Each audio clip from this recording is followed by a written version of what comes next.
Hi guys, welcome back to my channel. So this is the fourth video in the series. In the previous one we talked about the order precedence and the associativity concept in Python, and in this one basically we are going to see the sequential data type in Python. Okay, in sequential data type we have a different types like string, list and sequence, but in this particular video we are going to see string data type in detail. Okay, so a string, as you already know, that it is a sequence or we can say it's a collection of characters. Okay, so if you look at my screen, so this is an example of a string. Okay, and you can declare a string either with a single or double quotes in Python. Okay, and these characters are stored as a sequence of Unicode characters. Okay, and the order of character in a string is preserved, okay, which allows you to access and manipulate them using index as well. Okay, index and some slicing operation. So we are going to see the slicing operation in when we are going to see some example in the IDE. Okay, so each character in a string we can access through this particular notation. So if you see this example, we can use this bracket notation and we can pass the index to get that particular character. So this is the way we can access a particular character in a string. Okay, and a string is immutable. Immutable in the sense I cannot change a particular character in a string. Okay, let's see this example. So here if I'm going to change, suppose the first character of a string, and if I want to assign something else to it, then it will not work. It will give you an error because strings are immutable. Okay, but this particular variable that I have declared, if I want to assign altogether a different string to this variable, then that we can do. Okay, but individual character we cannot reassign. So this is one of the property of a string. Okay, so let's go to our REPL and let's try to see what all function a string has and what all operations we can perform on those strings. Okay, now let's jump to our REPL and try to see string in action. Okay, so first let's see in how many different ways we can declare a string. Okay, so we can declare a string using a single quotes. So let's check this one. So here if you see in the single quotes, I have given the string that I want to store in this variable. Okay, and I'm just printing that out. So let's run this one. You can see that is printing out. Okay, so this is with the single quotes. Now we can declare a string in double quotes as well. Okay, so let's run this as well.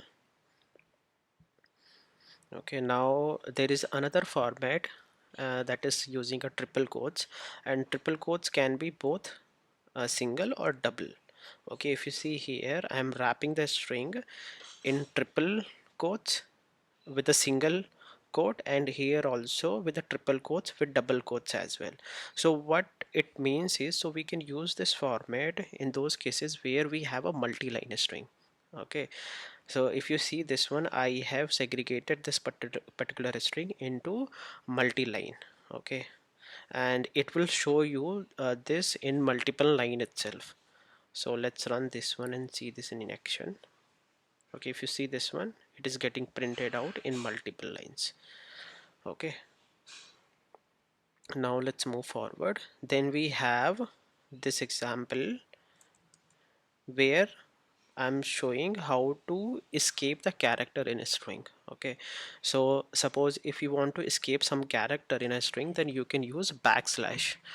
Okay, so here if you see this double quotes, suppose if you're not doing this, let's remove this one. Okay, and let's try to run this. So it will give you an error. Okay, because double quotes, it marks the end of a string. Okay, but we are trying to include that in a string itself, so we need to escape that. So if we give this backslash and if we run this one, then that particular double quotes will be a part of a string. Okay, so this is also one of the good example. Now we have this raw string format. Okay, so in a raw string format, so whatever string you are giving in this format, we have this R character and this double quotes. We need to, so within this double quotes we need to put our string. Okay, so if we run this one, let's see the output first. Okay, so whatever, if there is any special character or escape character, that will become a part of your string, because if you see here, the slash n is a new line character. Okay, and if we are not using this R format, it will consider that slash n as a new line character, and it will segregate cloud and computing into two different like line. If you see here, it is segregating these two, but we want slash n to be a part of a raw string, okay, a plain string. Then we can use this R string format. Sorry, yeah, okay. So let's run this again. Okay, so now the slash n become a part of a string itself. Now we have this concatenation. So this is the way we can concatenate to a string with plus symbol. Okay, so I'm like concatenating object oriented with some space and this programming. So let's run this one. Okay, so you can see this. Okay, now let's move forward. So there is a str function as well.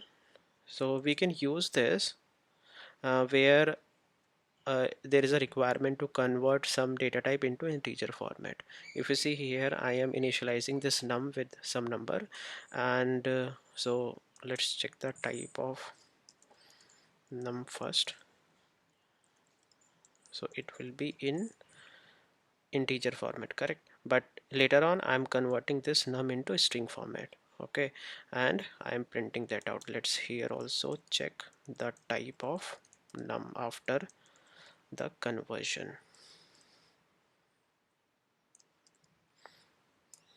Okay, so let's run this one. Okay, so if you see here, initially this num was integer format, then we use this str function to convert that into a string format. Okay, and then we are just printing that out. So this is also one of the function that we can use when there is a requirement to explicitly convert some data type into a string format. Okay, now so this is a string formatting example. I have two variable, name and age, and I want to use these two variable into some string. Suppose here I want to replace my name and age in this particular string. So this is one of the format, like dot format notation. We have to pass the variables that we want to replace, and we have to put some placeholder as well within that string where you are going to use those variables. Okay, so this is the placeholder for name, and this one is the placeholder for, second one is a placeholder for age. Okay, so accordingly it will replace the variables. Okay, and then this one is a, second one is a f string format. So here we can use this curly braces. Within curly braces we can pass our variable. Okay, and this is the notation. We have to use this f and double or a single quote, whatever you can use, and then whatever string you want with those variable in the curly braces. Okay, and it will replace accordingly. So let's run this one and see this in action as well. Okay, so if you see here, the name and age is getting replaced with those variables, and it is printing that full string. Okay, so now let's move forward and see some of the functions that we can use with a string. Okay, and before that, let me comment all these previous code. Okay, so let's start with first function, that is len function, length function. Okay, so with this length function we can see the length of a string. Okay, it will give you the length of a string. So here what I'm doing, I'm storing my name into a name variable, and I want to see what is the length of this string. Okay, so let me clear the output as well, and let's run this one. Okay, so it is giving length as a 5. That is correct. Okay, now let's move forward. Then we have function related to changing the string into upper and lower case. Okay, so my first name is in the lowercase format and my last name is in a uppercase format, and I want to convert these into, suppose first name into upper and last name into lower, then we can use upper and lower function. Okay, so how we can use it, that string dot upper and your string dot lower. Okay, so let's run this one. Okay, so if you see here, it is converting the string accordingly into upper and lower case. Okay, so let's move forward. Then we have a function related to stripping out the leading and trailing white spaces. So here I'm storing my country name into a country variable, and if you see here at the end there is some white space that I want to strip out. Okay, so let's run this first. Okay, so you cannot able to notice the change here, but we can check using this, suppose alien function. Okay, then you will come to know if it is really stripping out the white spaces or not. Okay, so now let's check the length before and after. So if you see here, before it was 6 character, correct? So it was considering white space as a character. Okay, and it is giving the length as 6, and then after using the strip function, it is removing that white space. Okay, so this is the one that you can use to strip out like leading and trailing spaces. You can put some white space in front as well. Okay, you can check this out. Okay, so it will see it is considering white space at the front also as a character.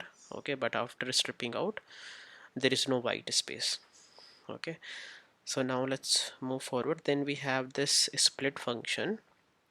So what it does is it will split your string based on some separator. Okay, and by default space is a separator.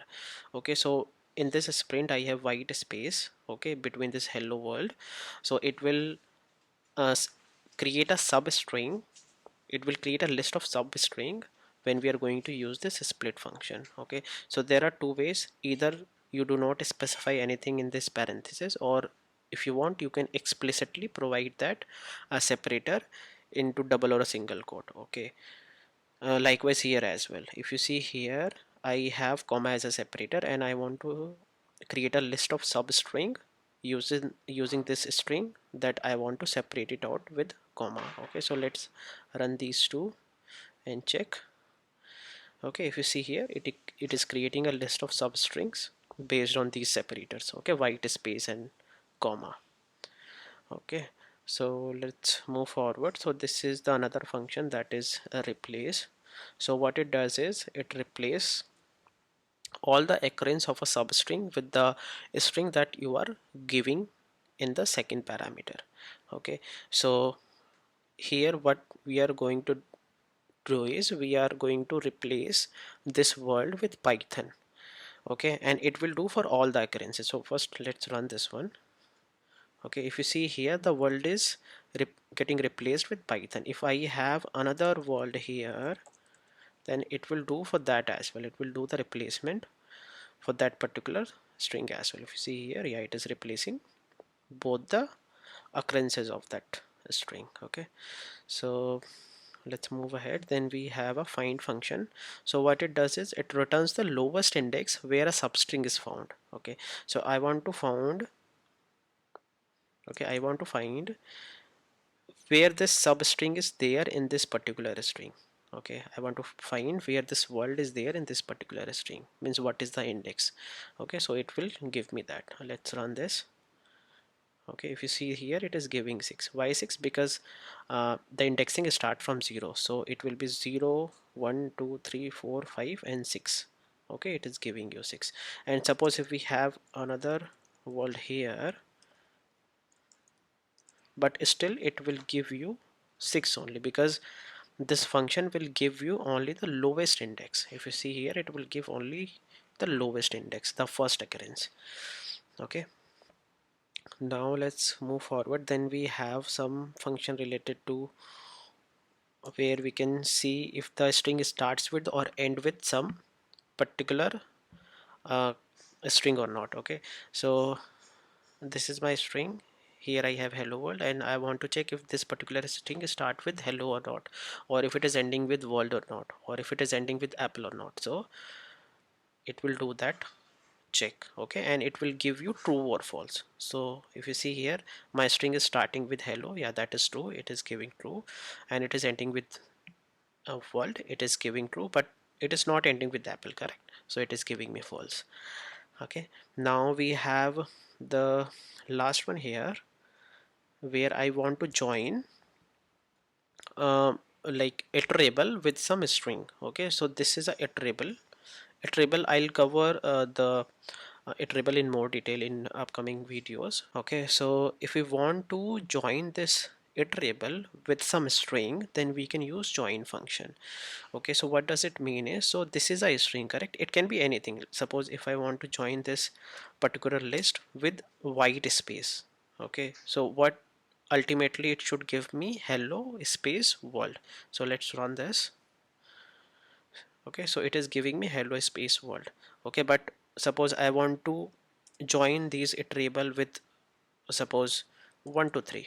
Okay, then it will do that as well. Okay, so join with a string in the sense, in this is under this string it can be any character. Okay, it can be comma, star, anything. So okay, so if you want to join the iterable with some string, then you can use this join function. Okay, so these are the just commonly used function, but there are many more functions available in Python. Maybe in the comment section I'll put the link where you can refer other functions as well, but yeah, these were the commonly used that I want to cover. Okay, so let's move forward, and before that let me comment these code. Okay, so next thing is how we can iterate over a string. Okay, so here if you see, I have declared one string variable. I have hello here, and then this is the for loop. So this is the way we can uh, use a for loop in Python. We have to use this for and in keyword, and this is the temporary variable. Okay, and this is the actual iterable through which you want to iterate, and this is the colon. Okay, and after that we need to indent whatever code you are going to put inside this for loop. Okay, so this print is indented inside the for loop. So we have this indentation in Python, we do not have those curly braces. We use indentation in Python just to organize the code. So what it is doing is, what it will give me is, it will iterate over this string for each character, and it will just print it out. So let me clear the output and run this. Okay, so if you see here, it is iterating over each character and it is printing it out. Okay, so this was the for loop, and let's see some of the slicing that we can do with a string. So this is the first example. So what we are doing is here, so as we know that is string are stored with some indexes. Okay, so here I have just given the indexes just for your understanding. So this is the, so first parameter is a start index, and second one is a like end index. Okay, and we need to give that in a square bracket. Okay, so what I'm going to get from this one is, I want to get the substring starting from 6 index till 11, and the end index is a exclusive, it is not inclusive. So it will give me the character starting from 6 index till 10 only. Okay, so it will give me this world substring. So let's run this. Okay, so if you see, it is giving me world. Let's see some more example where we are just going to omit start in the end index. So in this example, if we are not going to give any start index, so it will consider from the start of a string, that is from h. Okay, and 5 means it will give me all the character till 4, not 5, because as I mentioned, 5 is exclusive, the end index is exclusive. So till 4 in the sense 0 1 2 3 4, it will give me hello, correct, for this one. And for this one, it will give me starting from 6, that is w, and it will give me till end, because at the end index I'm not giving anything. So let's run this one. Okay, so it is giving me hello and it is giving me world. Okay, now we can pass some negative index as well. So just to make you understand, I have just given the index, negative index as well, and negative index starts from -1. So if we are starting from uh, start from here edge, the indexes start from 0. Okay, that I have shown here. But if we are starting from back, the indexes start from -1. Okay, so in fact first example, I want to get the substring starting from, I want to slice the string starting from -5 from here till end, because I'm not giving anything in the end index. Okay, so it will give me world. And if you see the second example here, I'm starting from -5 till -1. -1, that is exclusive, correct? So it will reach till here only, -2, correct? So it will give me WORL, not D, correct? And here it will give me till -6, -6 in the sense -7, correct, till here, because -6 is not inclusive, correct, it is exclusive. So it will give me till -7 starting from scratch, starting from start. I'm not giving anything for the starting index. Okay, and the last one, since I'm not giving anything in start or end index, it will give me anything. Sorry, it will give me everything. So let's run this. If you see here, these are the results. So, okay, so in first one it is giving me world, that is true. In second one it is giving me only WORL, since it is starting from -5 till -2, -1 is exclusive. And the third one, it is giving me till -7, as -6 is exclusive. Okay, and the last one, it is giving me everything. Okay, so the next one is uh, we can specify the step value as well. So this is how we can segregate is. So the first one is the, again, the start index, middle one is the end index, and second, sorry, the third one is the step over, like uh, how much character you want to skip.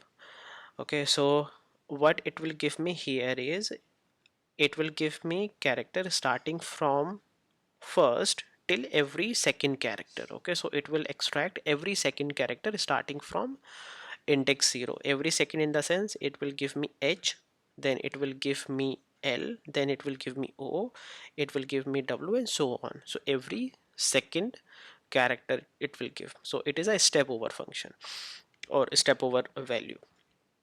Okay, now there might be a requirement that you want to get every second character starting from E. Okay, so what we can do in that case is, first let's figure out what is the index of E. So we can use this index function, so through which we can get the index of this E character. Okay, so first let's run this one just to show you the step value functionality. So if you see here, it is giving me every second character starting from H. Okay, now let's uncomment this one, and here I want to get every second character starting from E. So first we need to get the index of E. Okay, so we can use this index function. I'm getting the index. I'm just to show you, I'm printing that out, and it will, I'm passing that here, the start index. I'm not passing anything at the end, and I'm passing the step value as well. So let's run this one. Okay, so if you see here, it has given me the index 1. Okay, and let me print the result as well. Okay,